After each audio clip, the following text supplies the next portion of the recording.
From now on, you will speak only when spoken to. And the first and last words out of your filthy sewers will be, sir. Do you maggots understand that?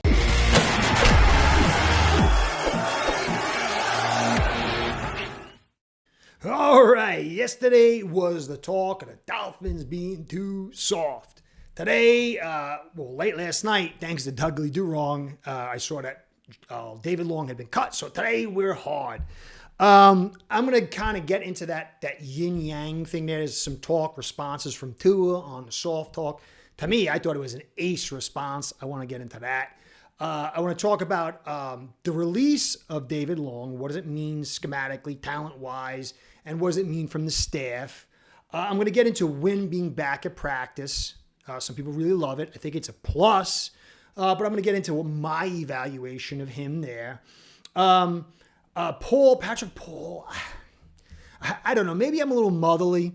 You know, some good people like that commenters I really liked. Like, I think Patrick Paul should get in. I want to see Patrick Paul get in. And the truth is, he's really so close. My man Tehran, who is awesome, he's got a lot of injury problems.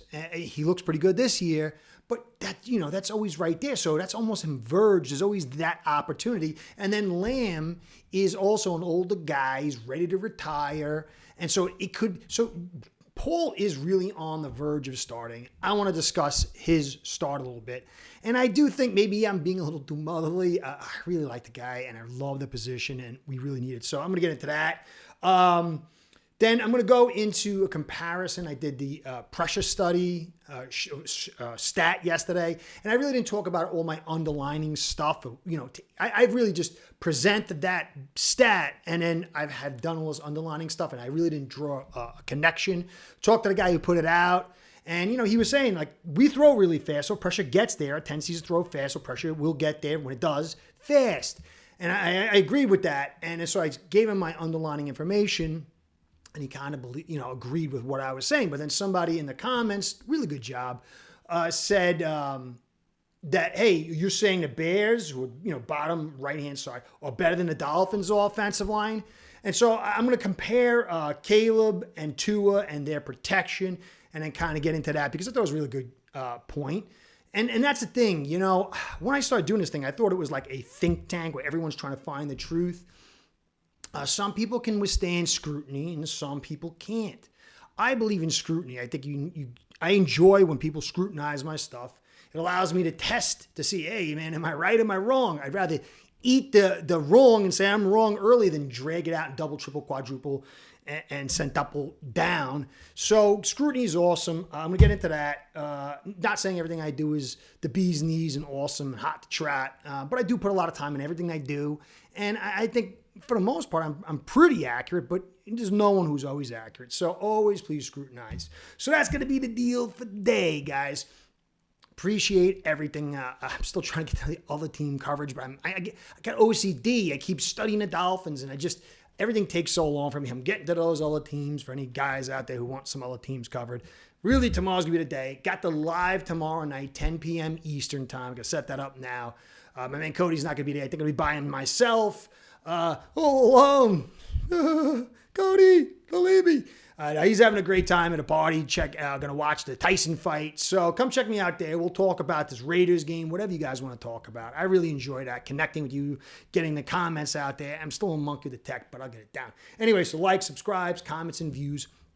All that stuff keeps me in the biz to do the thing I love to do, guys. So help me out with that. So I want to give you a shout out and a shout out to Ace Bread, my sponsor. Without the two of you, this show ain't going down. Ace Per Head's betting software is the premier white label platform for bookies to manage their players and grow their sportsbook operation.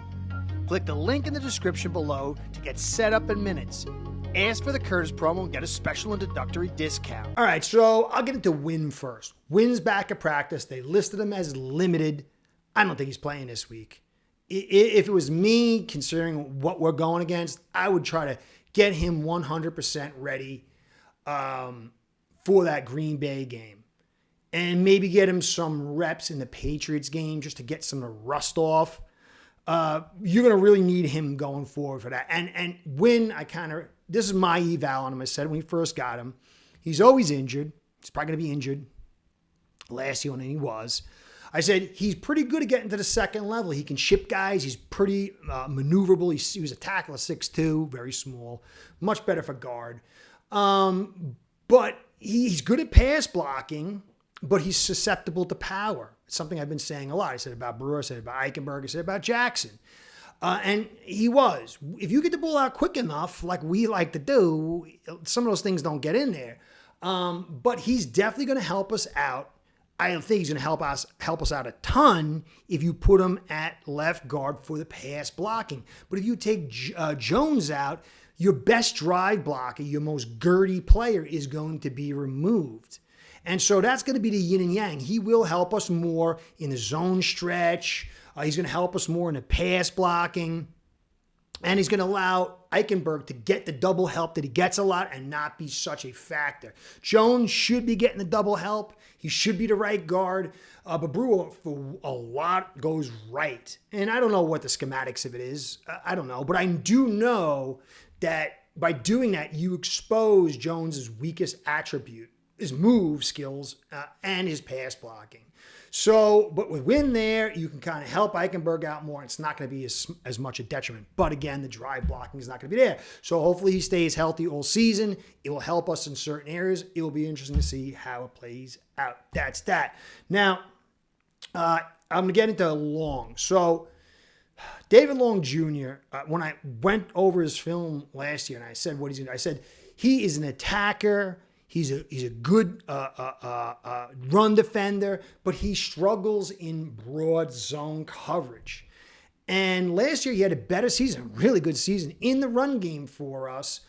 But Fangio ran more two-gap. The four guys would rush a lot, although he blitzed more than he usually likes.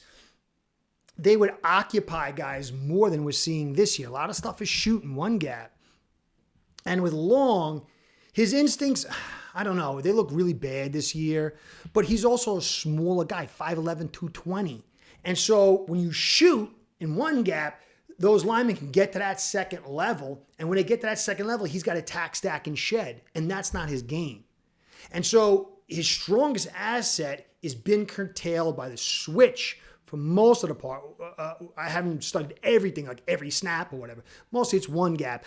But it's curtailed his best attribute, and then it accentuates his poor attribute, which is pass coverage. And so he was voted team captain, and now we're replacing him with Long and Tyrell from Seattle, who's a former Bill.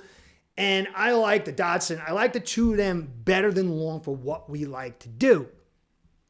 Problem is, this evaluation, understanding how he was going to struggle this year, should have been made in the offseason. It wasn't. And it shows, I think, from Greer's standpoint, or, staff standpoint, whatever, how could they not see that? We lost Wilkins. We brought in Campbell, so you're going to get a little bit more potentiality, a physicality on that front. But then you don't have Chubb, and you're running one gap, and you got Long who doesn't cover well, and his instincts can be hot or cold, and he can't attack, stack, and shed. He should have been moved off, and we should have taken care of that before the season started, and we wouldn't have had some of these breakdowns. And so it's good now that we've moved off of him. It could be good that, like a Full Metal Jacket, the sergeant. Because I am hard, you will not like me. But the more you hate me, the more you will learn. I am hard, but I am fair. That we're now saying, hey, don't perform, you're out. But in truth, we should have been saying that to Hill. We should have been saying that to Eichenberg. There's guys out there, Cam Smith, which we kind of did. He came in, and then we brought Neal in. But it should be a lot more. Now, is McDaniel growing as a coach? Maybe. We can't dismiss that. But what I do know, though, is it's easier to be like a Tom Coughlin, where you're like the tyrant, and then you get softer, than to go from Mr. Laughs, joking with the team, to harder. Teams don't usually accept that. They resist that. They accept going the one way. So it'll be interesting to see if this is just a one-off because they got Dotson out there and they can make the move, or is this the team itself getting more disciplined? We don't know. We got to wait and see, and we got to wait to see how the team responds. If we're winning, I think they'll respond to whatever. You could probably throw pies in their faces. But you know what I mean. But if we're losing and you're trying to tighten it up, and we'll see. That's going to be the interesting note. So long, we'll find a team. You go to a team that two gaps and ask him to be the Mike linebacker. And because if you watch Fangio, for the most part, try to keep it small space that he covered. Some of the space that we asked him to cover was too much, and he's not capable to do that. So that's that. Paul, because of what we got going on here, Paul, like I said, is on the verge of starting with Teron, his injury history, and Lamb kind of older. You just never know. And I like Paul a ton. I think he's a great guy, and I love the mask. I love the size. I love the position. I believe in the offensive line. All right. So I'm not going to say Mr. Offensive Line or the Offensive Line channel. I love the offensive line. I think it sets the table for everything. It's going to cover my next little part here. That transition getting better. But Paul, he's got technique issues. He's got some confidence issues. He's got some movement issues. And I think most of the stuff can be resolved. But you could see him at left tackle. He struggles a little bit in the run game, depending on the assignment. And he can kind of get beat a little bit. And it's a lot to ask, especially when you guys got to think from a psychological standpoint. You're in this critical phase where you can't drop any games. And so that's a ton of pressure. And if he's got to come in and play one of these, because if he plays left tackle, that ain't easy. And if he plays right tackle, it's not his natural position, and it's to his blind side, and that ain't easy. Teron in, and you replace Lamb, I like that a lot better. I really don't like Lamb and Teron being replaced by Paul if he ever gets injured or something. So it could really compromise his confidence. It could compromise the season.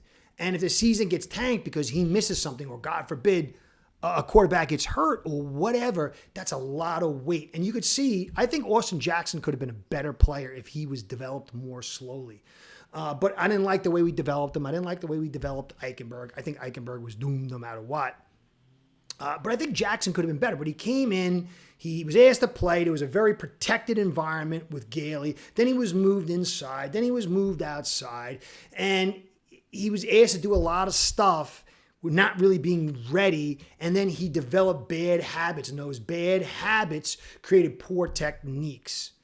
And so I don't want to see that happen for Paul. So but I might be motherly. And I could be wrong. And I hope I am if he starts. I just hope he doesn't start, so I don't have to worry about it. So that was that. Now, if you saw the whole Tua talk, the soft talk, there was guys come out, they were saying whatever. Some of the stuff I thought was showed a weakness. But I'm not getting into that. But to me, if you hear what Tua said, I talked to him a lot last year. I think everybody has the right to say what they want to say. You can't restrict what somebody says. That's what they say. And it was very manly. He didn't get his panties up in a bunch. He didn't melt down if something was said. Because the reality is, if you're soft, you'll dwell on it and you'll opine on it. But if you're not, you'll just get down, wait for the games to come, do your thing, prove everybody wrong, and that would be the end of that. And I thought, people always talk about Tua being soft. I don't think he's soft. I think that he's carries a lot. This offensive line forces him carry more than he should. He's had a poor setup. I think that setup's kind of stabilizing, although I don't think it's optimal. And I clearly think he's had problems where he made mistakes in big moments. Was that him choking or just being green? I don't know what his true character is. But I know at that podium, he couldn't have said anything better. I mean, he could have said no comment. That would have looked weak too. He met it head on and said, let him say what he wants. So I thought that was really, really good. I think that's the way the team should handle it. And I think they should all go out and prove it wrong. I'm sorry if I got lit up on the soft thing. But that's like the worst thing you could say. Like, I'm not even a Dolphin player, and it like hit the core of me. That was something, you call me soft, you call me weak, you call me and like immediately my spirit fires up. So I got a little heated yesterday, but I'm not there now. So last point, okay?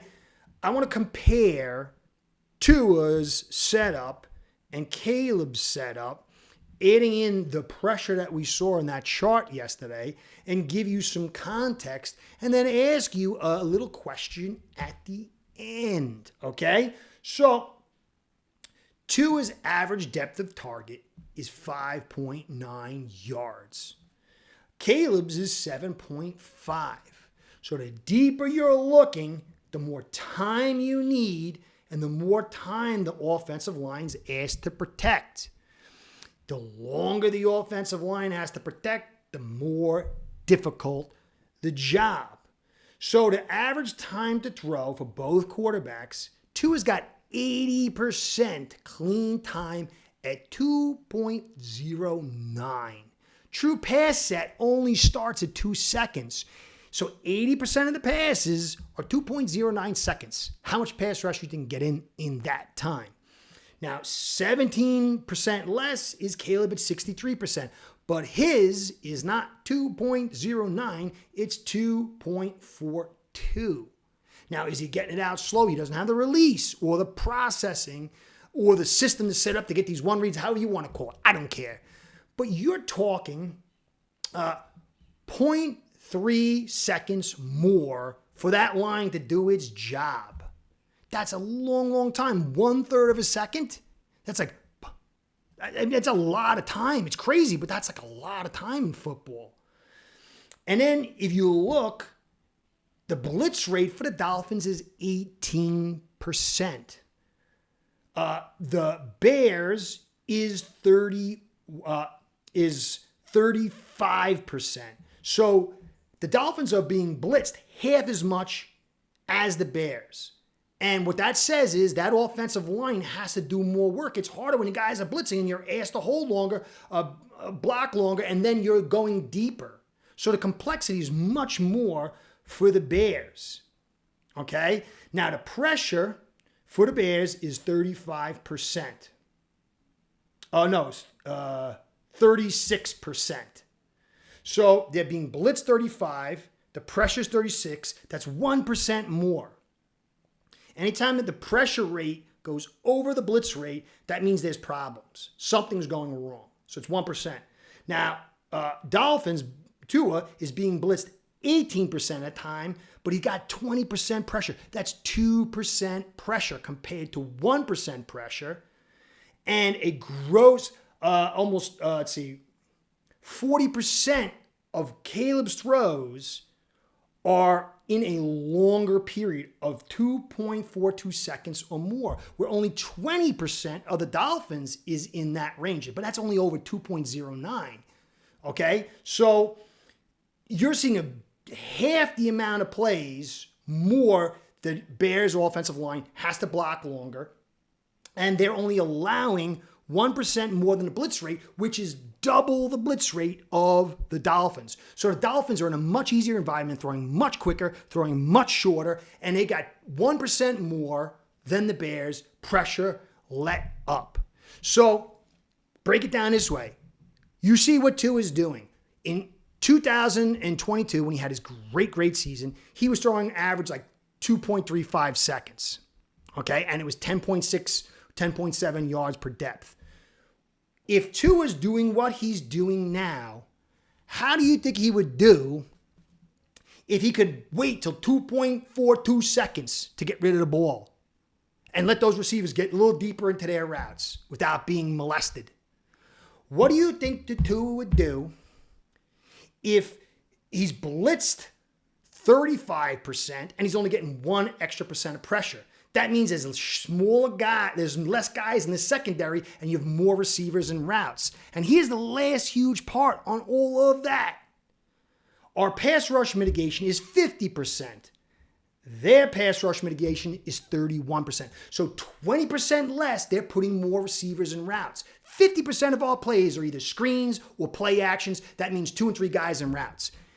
70% of their plays, they have guys going into routes. They're not helping out the protection and not calling screens. It's a much more aggressive offense fundamentally, philosophically, and the offensive line's got to handle with that. We're on our side. We are very, very, very conservative. 50% of plays, they're helped out either through screens and play actions. And then you have of that 50%, I don't know percentages, but you throw in 2.09 seconds, 80% of the time. And then on top of that, you're only being blitzed 18%. And even of that little amount, you got 2% over. Go look at the top scoring teams in the league, all heavy blitzed. Because the quarterback who has extra time in the pocket and they can pick up that blitz, then they have more guys in routes with a compromised secondary, and that's how you get the big plays. So I don't know what the deal is, but I do know that if you put him in that framework, he would do much better. And so that would be my take on that, guys. So overall, this game is a must-win game. They're a scrappy Raiders team. I'll get into the actual breakdown tomorrow, Saturday, and Friday night on the live. I appreciate all you guys do. You're the best. Curtis saying, be well, go Fins. Curtis out. Start building your own online sportsbook today by getting signed up with aceperhead.com service that'll allow you to book action on sports from all around the world.